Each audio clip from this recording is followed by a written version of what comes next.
गोश्त और आलू गोश्त दोनों एक साथ किस तरह पकाए जा सकते हैं, ये सवाल था। और उस सवाल के जवाब में मैंने दो छोटी छोटी सी पोस्टें बनाई हैं। उम्मीद है आप दोनों पोस्टें देखेंगे तो आपको समझ में आएगा। दो भाइयों का सवाल थे, दोनों के जवाब दे दिए। भिंडी गोश्त हमारा तैयार है। मैं आपको उसकी आखिरी शक्ल और गार्निश दिखा दूँ। और मेरा जनाब कैमरे पे जो है भाप आ रही है, तो जनाब हम इसको आखिरी शक्ल देते हैं और इसको गार्निश करते हैं। हरे धनिया से मैं गार्निश करने लगा हूँ, अभी दिखाता हूँ आपको। कैमरे को साफ भी करता हूँ सब। हरे धनिया से हम गार्निश करेंगे इसको। भिंडी गोश्त और आलू गोश्त एक साथ कैसे पका सकते हैं, ये सवाल था उनका कि मेरा बच्चा जो है भिंडी नहीं खाता और मुझे भिंडी बहुत पसंद है। तो ये जनाब मैंने हरे धनिया से उसको गार्निश कर दिया और आपको दोनों खाने अभी दिखाता हूँ। ज़रा सा धनिया मैंने रख दिया दोनों खाने।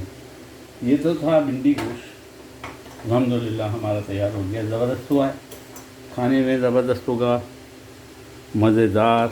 आपको दिखाऊँ उठा के, ये देखिए गोश्त और भिंडी।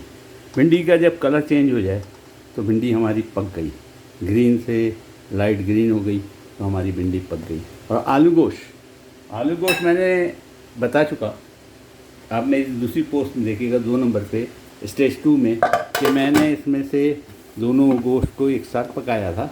और उसमें से पहले मैंने जो है गोश्त निकाल दिया और आलू जो है वो अलग से बॉईल किए। और आलू बॉईल करने का ट्रिक बता दिया। उसको साफ़ करके आप छील के छोटे हिस्सों में करें तो 2 मिनट के अंदर वो बॉईल हो जाते हैं। उसमें मैंने गोश्त डाल दिया। अब ये जो बच्चा जिसको भिंडी नहीं पसंद है तो उसके लिए ये आलू गोश्त है, ज़बरदस्त है और खाने में टेस्टी है, मज़ेदार है। अब शोरबे की कमी हुई तो भिंडी गोश्त में से शोरबा इसमें डाल सकते हैं, टेस्टी है। उम्मीद है आप भी पकाएंगे, उम्मीद है दुआ में याद रखेंगे। और सब्सक्राइब और लाइक कीजिए। मेरे पास टाइम नहीं है वीडियो जोड़ने का, वीडियो 2-3 टुकड़ों में है, ज़रूर देखिए। बीच में मगरिब का टाइम हो गया था, नमाज के टाइम पे, इसलिए वीडियो जो है वो ब्रेक करनी पड़ी। लेकिन 2 सवाल थे, 2 साहिबान के थे। एक भाई जो था वो इंग्लैंड का था और एक पाकिस्तान से।